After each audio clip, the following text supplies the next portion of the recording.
Angie Danner tries to stay active. I had a bad car wreck in 2012. But often getting out of the house simply means I have doctor's appointment 2 or 3 times out of a week.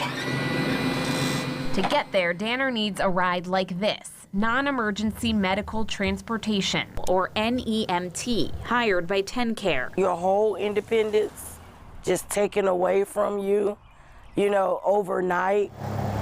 Danner is not alone. In records obtained by the Problem Solvers, we found Tennessee pays for more than 1.5 million rides every year, part of contracts worth about $60 billion.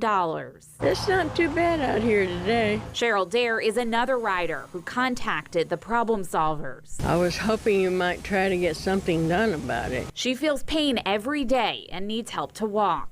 Both say they have major issues with their transportation bookings. Either late, picking you up, late getting you to the doctor's office. So you had instances where you've booked a shuttle and they just never showed up? Right, yes ma'am. What's been your experience? So far, they've sent a chairlift once out of at least 2 years of using transport. There are minivans that have ramps, but I've not gotten one so far. I think it's awful. Beverly Taylor is an on-site assistant at Dare's apartment building. The residents have to wait for hours. They miss their appointments a lot of time. How often are you seeing these issues happening? Every day, just about. Legal experts say these issues could be a violation of the agreements TennCare has with contractors. They also say the state may be breaking federal law. It seems like the state of Tennessee ought to have a really firm grasp on this issue by now. Bryce Timmons is a civil rights attorney who focuses on cases involving the Americans with Disabilities Act. We told him about Dare's experience, where she requests a vehicle with a lift but doesn't get one. It sounds like they're putting her in a painful and risky situation. It's incumbent on the government and their contractors to make these vehicles ADA compliant. We asked TennCare officials to do an interview about this. They rejected our request and offered to answer questions over email, saying the trips are required to provide transportation that meets the needs of the individual member, and that they use complaints and self-reporting to monitor contractors.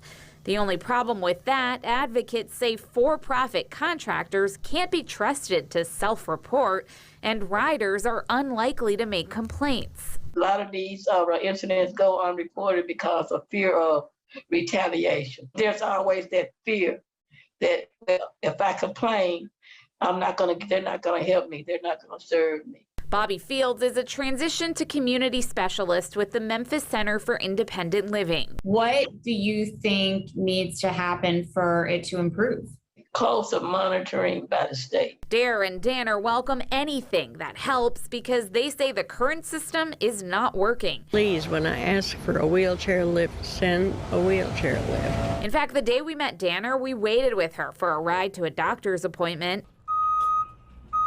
We thought this van had arrived to take her on time, but after backing toward her driveway, it drove off without any explanation. We're trying to get an update on what's going on with her transportation.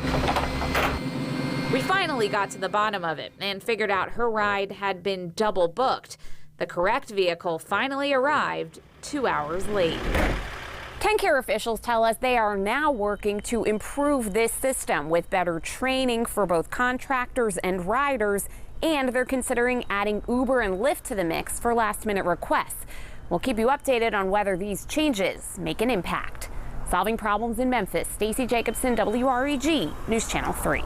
Now, I can tell you we also filed an open records request for compliant numbers and found that they are increasing each year, though they also make up just a small portion of the rides.